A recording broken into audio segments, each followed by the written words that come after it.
Bonjour les enfants, comment allez-vous? Chose promise, chose due. Je vous ai dit la dernière fois que nous allons consacrer une leçon sur les déterminants et c'est ce qu'on va voir aujourd'hui. Regardez les enfants.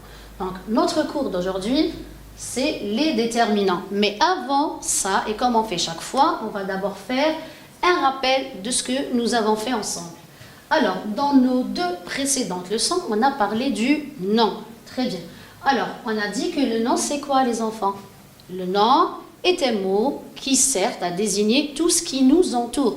Ça peut être des personnes, des animaux, des choses, des lieux, et même aussi on a parlé de notions abstraites qu'on ne peut pas toucher, comme les idées et les sentiments. Très bien. Qu'est-ce qu'on a dit aussi? Alors, on a dit que les noms avaient deux types. Il y a ce qu'on appelle les noms propres et aussi les noms communs. Noms communs comme une école et noms propres comme l'INA. Très bien. Alors, ce qu'on a vu aussi, c'est que chaque nom avait un genre et un nombre. Quand je parle du genre du nom, ça veut dire que je précise si le nom est masculin ou bien féminin. Un nom masculin comme un écolier, un nom féminin comme une écolière. Alors, un écolier et une écolière des enfants, ce sont des enfants bien sûr qui partent à l'école pour recevoir un enseignement. Très bien. Aussi, le nom a un nombre. Alors, indiquer le nombre, les enfants, c'est justement dire si le nom est singulier ou bien pluriel. Souvenez-vous, singulier comme un mètre, là je parle d'un seul mètre. Pluriel, d'accord, je parle de plusieurs mètres ici, donc j'ai dit des mètres, sans oublier bien sûr le S du pluriel. Très bien les enfants. Passons à notre cours d'aujourd'hui. Alors, je vous propose de lire ce texte dont le titre est Le Trésor. Nous allons le lire ensemble et vous allez me dire qu'est-ce qui ne va pas ou bien qu'est-ce qui manque dans ce texte. Commençons. Maria est dans chambre. Elle tient dans main belle boîte en métal rouge. Frère arrive. Qu'est-ce que tu as dans boîte? Demande-t-il. C'est trésor. Je peux le voir. D'accord, mais tu ne le diras à personne. C'est promis, dit Ali. Chose promise, les enfants, comme on a dit, il faut tenir ses promesses. Alors, très fière, Maria sort de boîte, bague, bracelet, coquillage. Très bien, les enfants. Alors, dites-moi maintenant, qu'est-ce qui ne va pas dans ce texte? De quoi manque-t-il? De sel? Ah, mais on ne l'a pas goûté, donc on l'a lu. Donc, qu'est-ce qui manquait justement? Allons découvrir ensemble ce qui manquait. Qu'est-ce qu'on aurait dû dire ou bien écrire? Maria est dans sa chambre. C'est la chambre de Maria. Très bien. Que tient-elle? Elle tient dans ses mains. Encore, c'est les mains de Maria. Ses mains.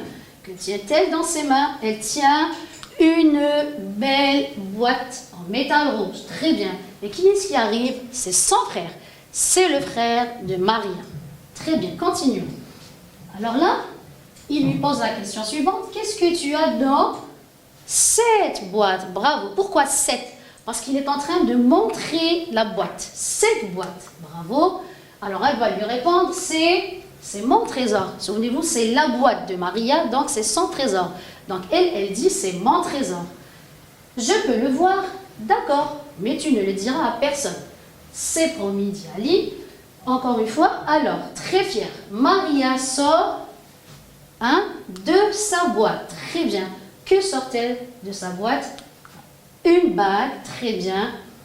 Un bracelet, et attention ici, il y a le S à la fin, et on a dit que le S marquait le pluriel. Cela veut dire que le mot coquillage est au pluriel, donc je dis des coquillages. Très bien. Que pensez-vous maintenant?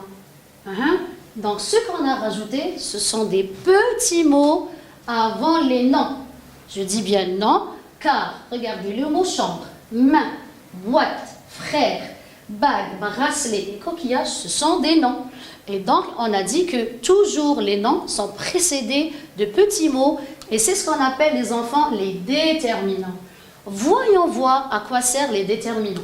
Alors, le déterminant, il accompagne toujours le nom, et ce n'est pas pour rien. Il indique justement si le nom est féminin ou bien pluriel, féminin ou bien masculin, les enfants. C'est le genre du nom. Très bien. Prenons un exemple. féminin comme une souris, mais c'est une souris géante. Et masculin comme un chat. Connaissez-vous ce chat et cette souris? Ils sont bien connus. Moi, je les adore. Regardons-les. Très bien. C'est Jerry et c'est Tom. Pauvre Tom qui n'arrive jamais à attraper la malicieuse Jerry. Regardez, j'ai écrit Jerry avec une majuscule et Tom aussi avec une majuscule. Et ce n'est pas par hasard. Regardez, quand je dis souris, je peux parler de n'importe quelle souris. Donc ça, c'est un nom commun. Alors, quand j'ai précisé Jerry, d'accord, donc j'ai dit de quelle souris, j'ai précisé de quelle souris je parlais. Donc, Jerry est un nom commun. Pardon, un nom propre.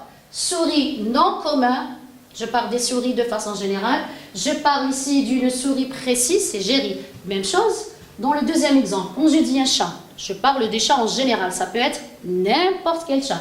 Mais quand j'ai dit Tom, j'ai précisé de quel chat je parlais. Donc, chat est un nom, bravo, commun. Et Tom est un nom propre. Bravo les enfants, 10 sur 10. Très bien. Et ce n'est pas que pour indiquer le genre. Il indique aussi, les enfants, le nombre, donc le déterminant. Et là, pour indiquer le nombre du nom. Nombre, ça veut dire si le nom est au singulier ou bien au pluriel. Bravo. Encore un exemple, regardez. Une fleur. D'ailleurs, je vais mettre la jolie fleur dans un joli vase pour qu'elle ne meure pas. Très bien. Au pluriel. Donc là, j'ai plusieurs fleurs. Donc, je dis des fleurs, sans oublier toujours le S. Très bien.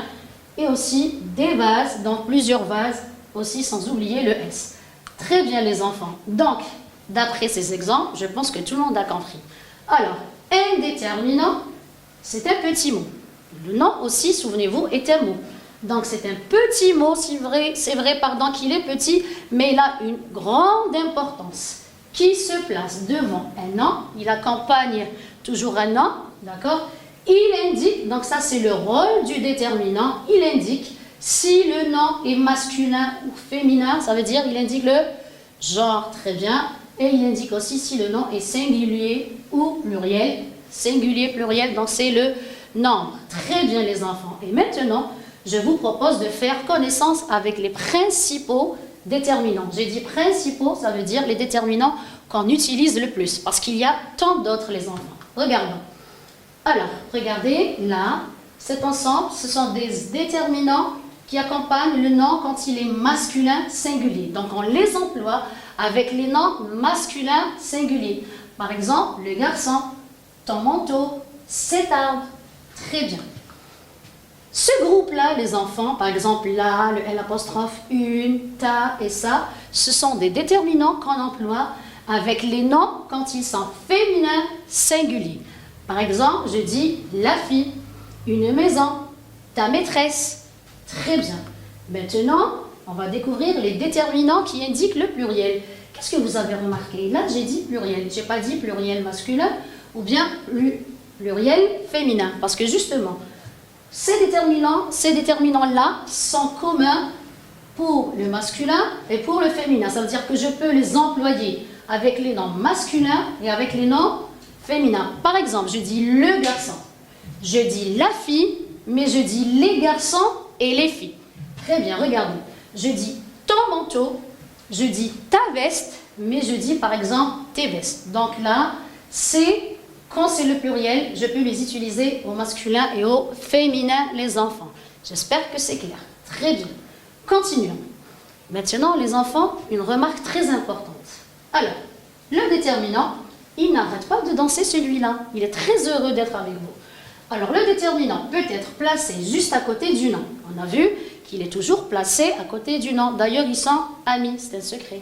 D'accord. Il peut être séparé par un ou plusieurs autres mots, mais qui vient séparer le déterminant du nom. Allons voir. Et c'est la vie. Regardez, un exemple. J'ai un nom, toujours précédé, accompagné du déterminant. Panda est un nom qui désigne un animal, et c'est un nom commun. Si je dis un panda, donc il est masculin et singulier. Bravo. Un panda. Donc là, vous avez remarqué que le déterminant est à côté du nom. Regardons après. Ouh là là, le joli petit panda. Regardez, j'ai dit un petit panda. Et là, le déterminant a été séparé du nom par un autre mot. Mais que vient faire ce mot ici? Regardez, quand je lis, je dis un petit panda.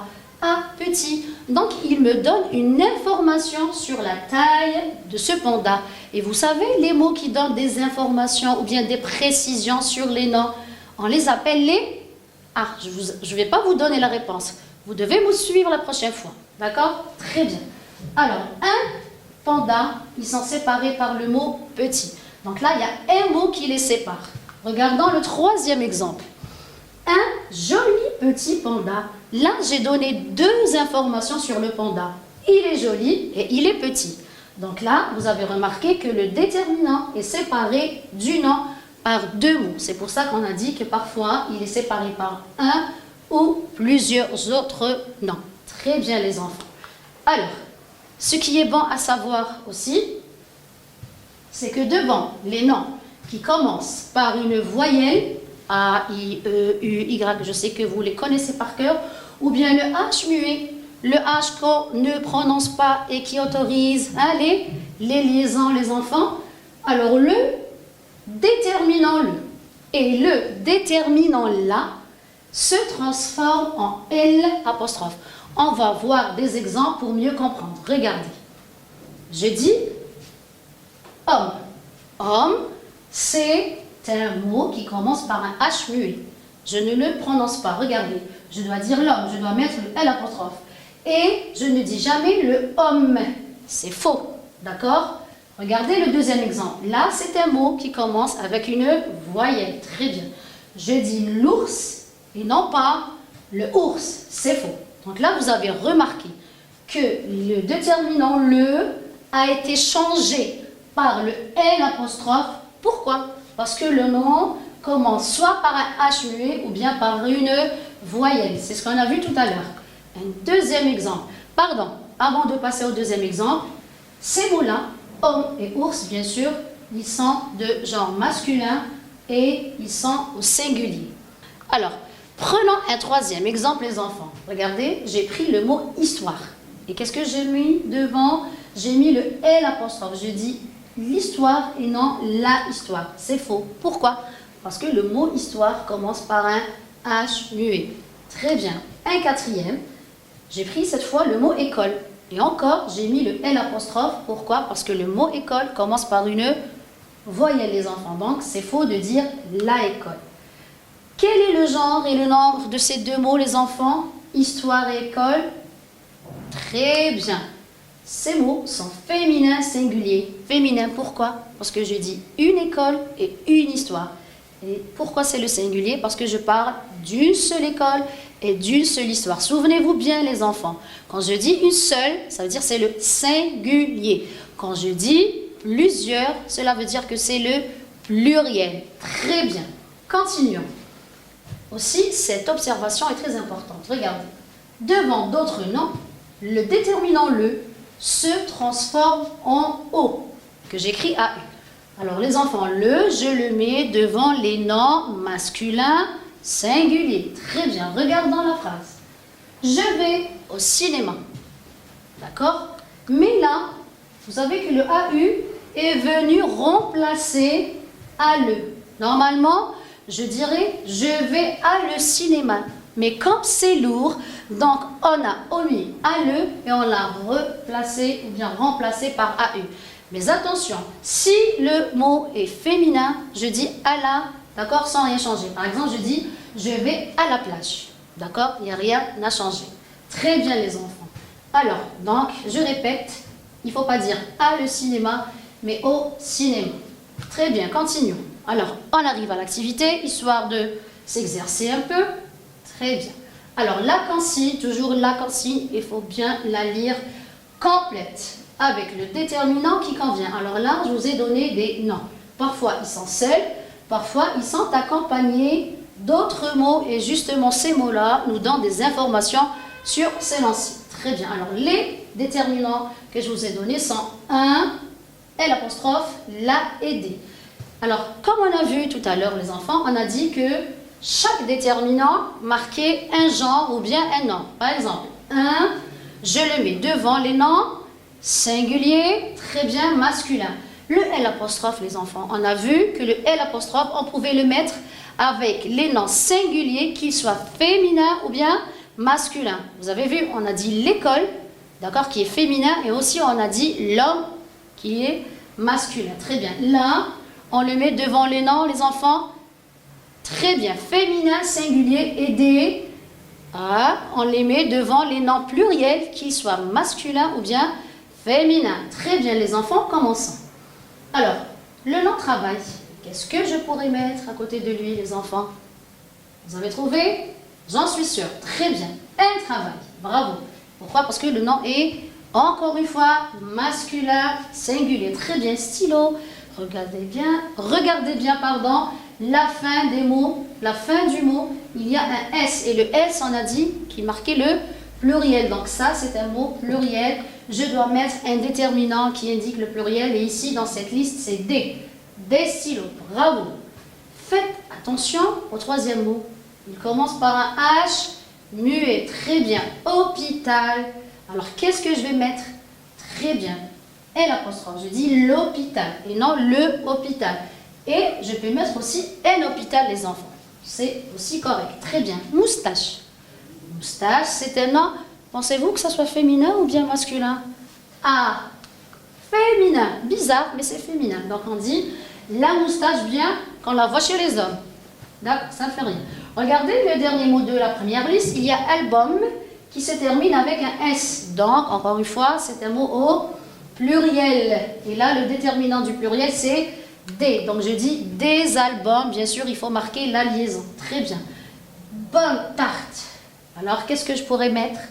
Donc, tarte, c'est un nom, les enfants. Bravo, vous êtes mes champions. Féminin, singulier. Donc là, je mets la. Bravo, la bonne tarte. Après, vient le mot étoile qui commence par une voyelle. Et avec les mots qui commencent par une voyelle, on doit mettre les enfants. Ce que je pourrais dire là, c'est faux. Malgré que le nom est féminin, mais il commence par une voyelle. Donc je lui mets L apostrophe. 10 sur 10. Petits oiseaux. Petits oiseaux. Et là, les enfants, c'est comme on a vu la fois précédente, le mot bureau, on a dit que certains mots, au pluriel, prenaient un X et non un S. Donc là, le mot, les enfants, il est au pluriel. Donc, qu'est-ce que je vais dire? Un ou bien, bravo, des petits oiseaux, vous l'avez trouvé. Le dernier, grand arbre. Regardez comment j'ai prononcé. Pourquoi, les enfants? Quand le D, je le mets en liaison, je le prononce comme un T et non comme un D. Donc là, je lis grand arbre et non grand d'arbre. Et quel est le déterminant qui convient, les enfants? Très bien, bien sûr, un. Pourquoi j'ai pas mis l'apostrophe malgré que le nom commence par le 1? Parce que justement, il y a un autre mot entre le déterminant et le nom. Très bien, les enfants, j'espère que ça a été clair. Alors, on arrive bien sûr aux devoirs. Les enfants, les devoirs ne sont pas des punitions. C'est juste pour vous renforcer un peu plus. C'est comme des fortifiants qu'on prend pour être en forme. D'accord, les enfants?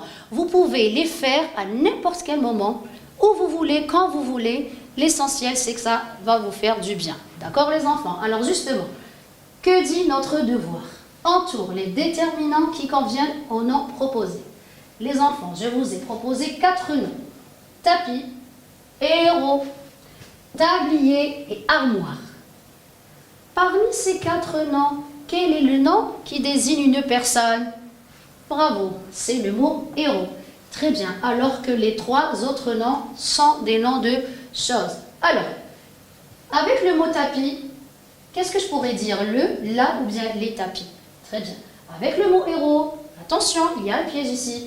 Qu'est-ce que je vais mettre? Un, L et D. Je sais que vous êtes des héros et que vous allez trouver le piège. Encore, avec le mot tablier, qu'est-ce que je pourrais mettre? Man, ma ou bien un? Très bien. Et avec le mot armoire, A, voyelle, qu'est-ce que je pourrais mettre? L apostrophe, un ou bien une. Sur ce, les enfants, notre leçon est terminée. Alors, il y a quelqu'un qui voudrait vous dire quelque chose. Ah, c'est le déterminant. Regardez, il vous dit à bientôt, les amis. Pourquoi à bientôt? Ah, parce que nous allons le revoir la prochaine fois. Il va aussi être accompagné de son ami le nom. Et vous allez découvrir ce qu'ils font ensemble. Vous êtes curieux de savoir. Alors rendez-vous à la vidéo prochaine. Les enfants, d'ici là, prenez bien soin de vous et que Dieu vous protège. Au revoir.